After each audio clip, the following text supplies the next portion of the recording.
აბა როგორ ახლა? დაჭიროებაში. ამაზე მეტი გაჭირება რა არის ძრის დავლახლახებ.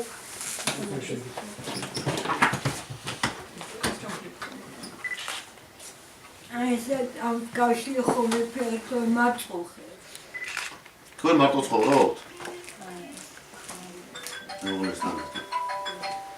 და თქვენ მეუღლე არ მუშაობს, ხო? არა მუშაობს. თქვენ სოციალურად დაუცველები ხართ. სტატუსი გაქვთ, ხო?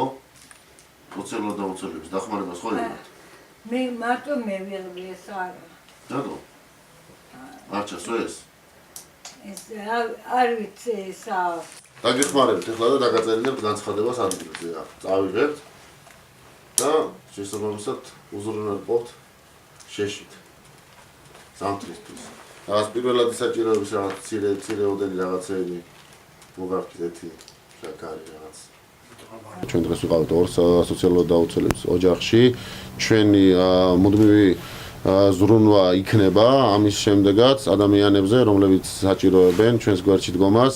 ამ შემთხვევაში იყო ადამიანი, რომელიც ვერ მოდიოდა მერიაში, ესაჭიროებოდა შეშა, ზამთარში გასათბობად, ჩვენ მოვედით ადგილზე, მე პირადად დავაწერინე განცხადება და იყო აგრეთვე ადამიანი, რომელსაც ჰქონდა გადაადგილების და აქვს გადაადგილების პრობლემა, ვერ გადაადგილდება, მასთანაც ვიყავით, მოვისმინეთ, ყოველთვისაც დავთვართ, მივიდეთ და ადგილზე გავუწიოთ შესაბამისი დახმარება ზრუნვებას მოკლებულ და სოციალურად დაუცველ ადამიანებს. მე საჭიროებოდა ესა შეშად დღეს მოვიდა მერი განცხადება დამაწერინა და